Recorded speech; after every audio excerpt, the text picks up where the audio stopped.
You just made the biggest mistake of your life, kid. Frank's voice was calm, almost too calm, as he rubbed his jaw where the biker's fist had landed seconds earlier. The bar went silent, the jukebox track ending in an awkward hush. The 83-year-old veteran sat back on his stool, eyes steady on the man who had just punched him. A thick-armed biker with tattoos crawling up his neck and a smirk plastered across his face stood over him. "Old man," the biker said with a laugh, "you shouldn't bump into people who hit back." Before we move further into this story, let us know in the comments where you're watching from. We'd love to hear. Let's dive in. Frank didn't argue. He simply reached into his jacket pocket and flipped open a beat-up old phone. His thumb pressed a single button. "It's me," he said softly. "I could use a hand." Then he closed it, set it on the bar, and went back to his drink like nothing had happened. The biker's laugh got louder. "What? Calling the cops? Think they're going to come running for you?" He took another swig of beer, scanning the room for anyone who might back him up. No one moved.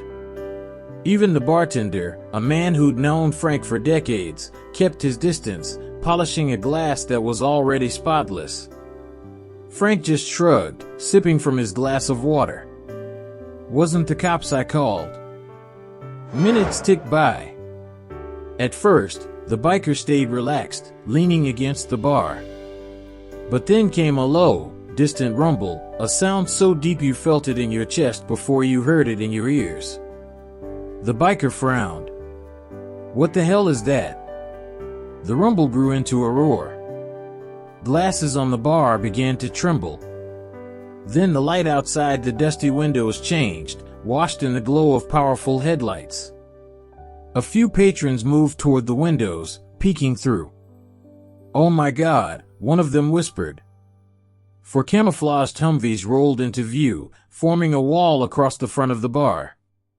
The engines idled like restless beasts, and in seconds, uniformed soldiers spilled out, their boots hitting the pavement in sharp unison. Leading them was a tall, broad-shouldered man in fatigues, who moved like he owned every inch of ground he stepped on. The bar door swung open with a metallic creak. The soldiers filed in behind him, their presence filling the space like a tidal wave. The commander's eyes locked on Frank instantly, and a smile tugged at the corner of his mouth. "Sergeant Major," he said warmly. "Heard you had a problem." Frank gestured casually toward the biker without even turning his head. "That's him."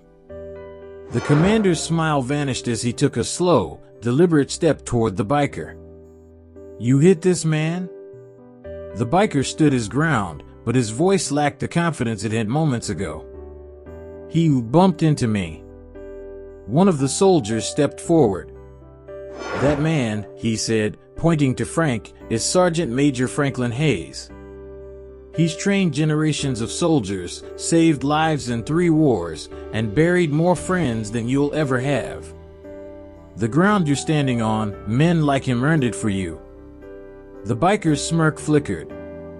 He tried to look tough, but the wall of soldiers behind the commander made that impossible.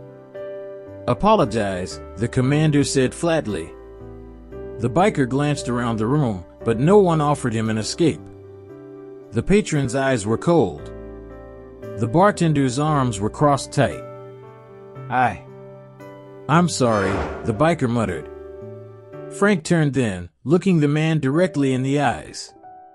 "You're sorry because they showed up," he said evenly. "Not because you hit me. There's a difference." The commander didn't take his eyes off the biker. "If you ever lay a hand on another veteran," he said, his voice low and steady, "we'll be back. And next time, it won't be for a conversation." With that, the soldiers turned and filed out, their boots striking in perfect rhythm. The commander gave Frank a firm handshake before following them. Outside, the Humvees roared to life, the convoy pulling away into the night, leaving the street as silent as it had been before. Inside, no one spoke. The biker stared at his drink, avoiding everyone's eyes. Frank took the last sip of his water, set the glass down, and stood. "See you around," he said casually before walking out into the cool night. On the sidewalk, the sound of the departing engines faded into the distance. Frank slid his hands into his jacket pockets and began the slow walk home, the faintest smile touching his lips. He hadn't raised his voice. He hadn't lifted a hand.